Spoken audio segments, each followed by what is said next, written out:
Hi friends, అందరికీ నమస్కారం. Friends, ఏపీలో ఘోర రైలు ప్రమాదం, పరిస్థితి దారుణం.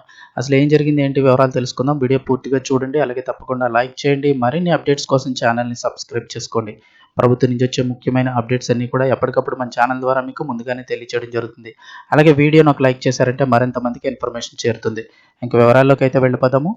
టాటా నగర్ నుంచి దువ్వాడ మీదుగా ఎర్నాకుళం వెళుతున్నటువంటి ఎర్నాకుళం ఎక్స్ప్రెస్ రైలు 18189 నెంబర్ గల ఎక్స్ప్రెస్ రైలు అర్ధరాత్రి అగ్ని ప్రమాదానికి గురైంది.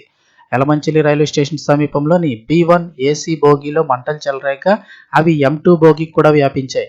లోకో పైలట్లు గమనించి రైలును యలమంచిలి స్టేషన్లో నిలిపివేయగా ప్రయాణికులు భయాందోళనలతో బోగీ నుంచి పరుగులు తీశారు.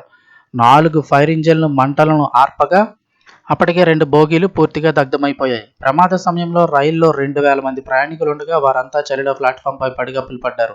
మంటలు అదుపులోకి రాగా ప్రమాదానికి గురైన బోగీలను తొలగించి మిగతా బోగీల్లో ప్రయాణికులను సర్దుబాటు చేసి పంపేందుకు అధికారులు ఏర్పాట్లు చేశారు.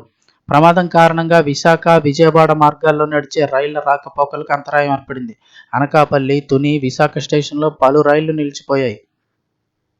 ఇక ఘటనా ప్రాంతానికి చెందినటువంటి విజయవాడ DRM మోహిత్ చేరుకొని విచారణ ప్రారంభించారు.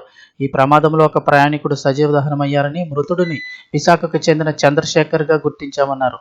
B1లోనే మంటలు చెలరేగినట్లుగా తెలుస్తోందని, ఏసీ కోచ్ కావడంతో దుప్పట్లకు మంటలు అంటుకుని వేగంగా వ్యాపించాయని తెలిపారు. ఇక బోగీల్లో ఎవరైనా చిక్కుకొని మరణించారా అని తనిఖీలు చేస్తున్నామని పేర్కొన్నారు. ప్రమాదం జరిగిన వెంటనే అప్రమత్తమై మిగతా కోచ్లను వాటి నుంచి వేరు చేయడంతో పెను ప్రమాదం తప్పిందని, లేదంటే భారీగా ప్రాణ నష్టం జరిగి ఉండేదని ఆందోళన అయితే వ్యక్తం చేస్తున్నారు. ఈ ఘటన వచ్చి టాటానగర్ నుంచి దువ్వాడ మీదుగా వెళ్తున్న ఎర్నాకుళం ఎక్స్ప్రెస్లో అర్ధరాత్రి వేళ అయితే జరిగింది.